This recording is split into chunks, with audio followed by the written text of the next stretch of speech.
Hey guys, let's talk wire hardness.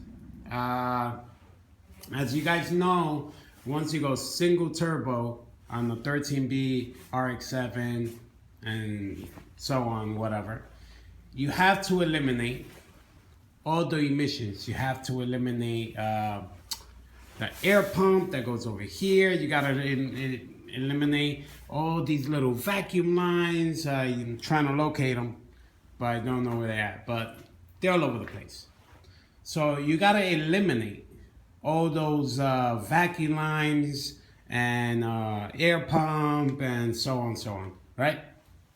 Now, when you're doing the harness, you have to open it up and you gotta remove all these plugs from the harness. So you're gonna take off all this wire loom and tape and all this crappy stuff, and you're gonna remove it. But what I do recommend is if you buy a single turbo harness that somebody has made, everybody's making it towards their preference. They'll either are gonna eliminate let's say the air the AC compressor, or they're gonna eliminate power steering. You're gonna have to keep what you want, pretty much. I'm actually gonna run the AC. I'm going to run power steering, so I actually am going to need those harnesses and stuff like that. So yeah, get a new one, or get another one from eBay or the Rx7 club, or from wherever you want to get it, from the junkyard and so on. Get it, but never throw out your old harness. The reason why is because you could really get a little bit confused. I'm actually trying to locate where everything goes right now. And it's been a little tricky and stuff like that, but I'm actually getting to it. And the thing that's been helping me out is that I got my old harness for reference.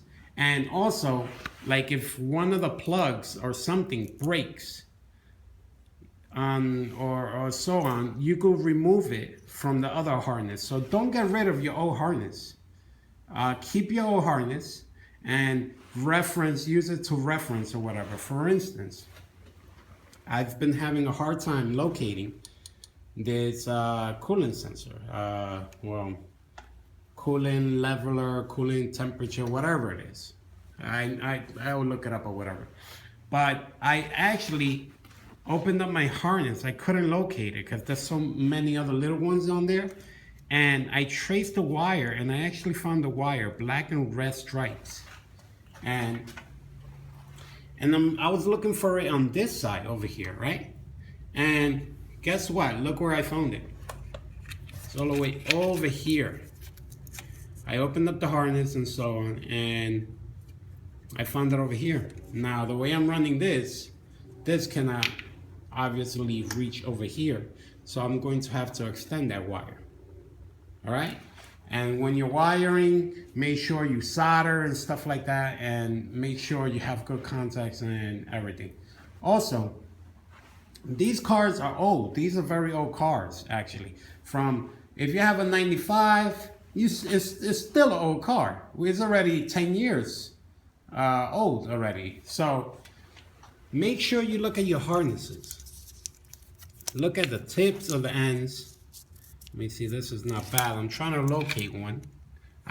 Look at this. You guys can see that? Right there, that could give you a big issue. And these are very easy. You just pop these little things out. You take a little pick or whatever. You pop these little suckers out. And inside, it's gonna have a little tab. So you push up on the tab and you pull the wire out. And now you can make your repairs or whatever, because this is hard to solder right there. That's a very tight spot, you know. But if you take it out, maybe you could get away with doing a little quick repair and putting heat shrink on it and so on and so on. All right? So that's my advice for your wire harnesses and stuff like that. If you're gonna keep some stuff, make sure you keep your old harness for reference and stuff like that. I laid it out the way it was, sitting on top of the engine, and that's how I was able to pinpoint what was what.